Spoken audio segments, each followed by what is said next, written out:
So from Beijing to Washington, there's much to talk about. Let's get to our panel. Joining us here in Washington is Dennis Wilder. He served as Senior Director for East Asian Affairs at the U.S. National Security Council and Special Assistant to the U.S. President George W. Bush. Professor Joseph Pelzman focuses on international trade and economics and law at George Washington University. And with us from the West Coast, Mountain View, California, is George Koo.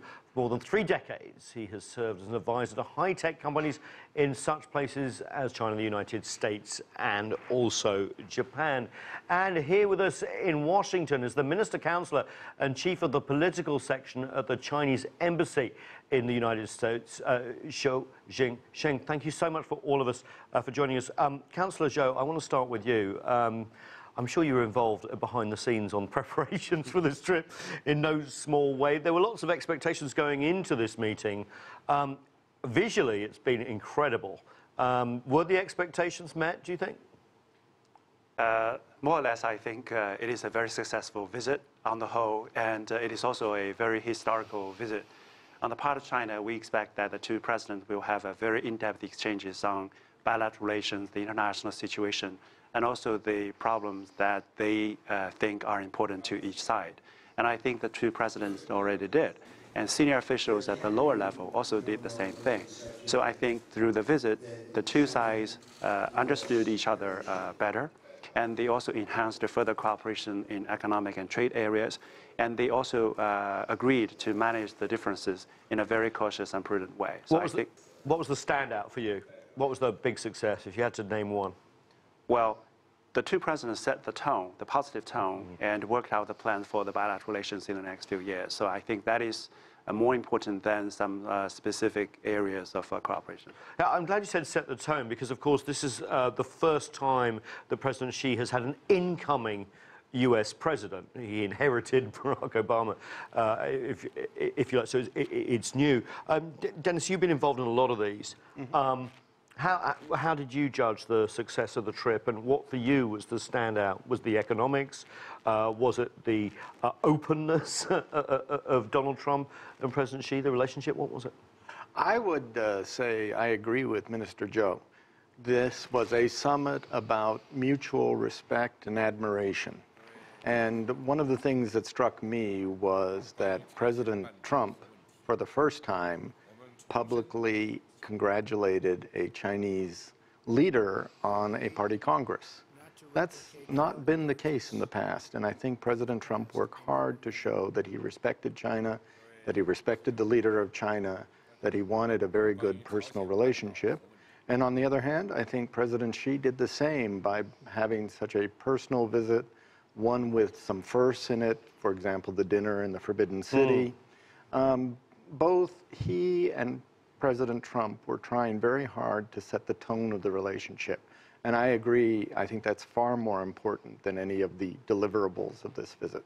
Well, there were deliverables, Dennis. $250 billion worth of trade deals, Joseph.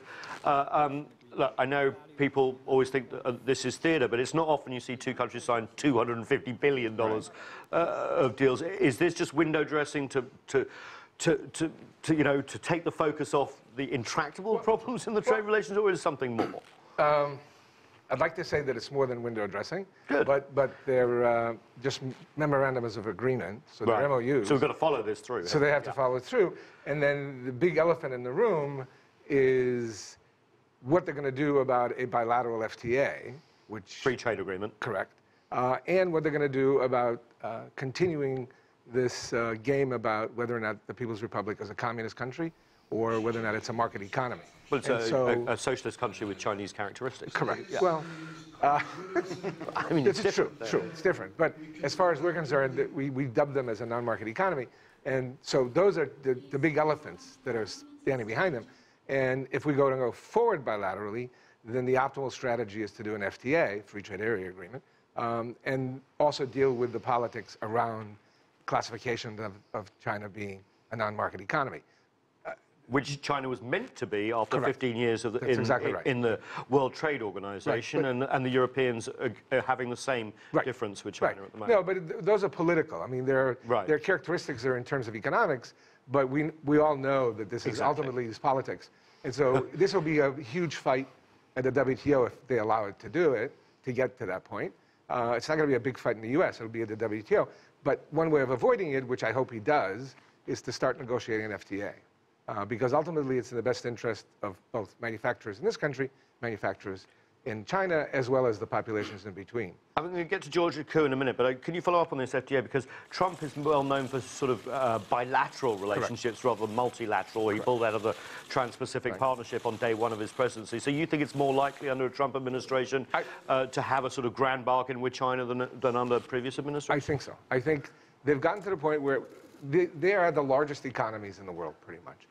They're married together. They're joined at the hip. They're interdependent in many ways, but there are barriers that are not tariff-specific, but are regulation-specific between us and the Chinese. And it's about time we sat down and figured out how to get rid of those barriers, because market entry, both there and here, are issues that can be resolved in a bilateral deal. You can't do it multilaterally, and so that's his forte. He wants to make a deal, so let's do it. Let's see him do it, make a deal. George Koo, I'm going to come to you, but I can't resist playing this Trump video again, because for me and many, it sort of made us jump up on our seat when we heard him talk about the trade relationship and be very direct. Let's just have a quick listen. Both the United States and China will have a more prosperous future if we can achieve a level economic playing field. Right now, unfortunately, it is a very one-sided and unfair one, but I don't blame China.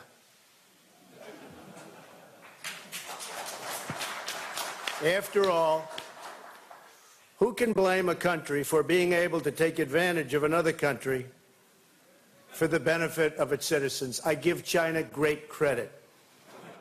George Koo, does that change the dynamic a little bit, that directness from a U.S. president? Well, I hope so. I hope so, because the approach up to now has been confrontational, whereas this visit, the message is collaboration, cooperation, and frankly, the fault actually is here in the United States. For example, we actively discourage investment from China. You know, any investment coming from China stands a much bigger chance of being reviewed by the Committee of Foreign Investment and more likely to be shot down, disapproved.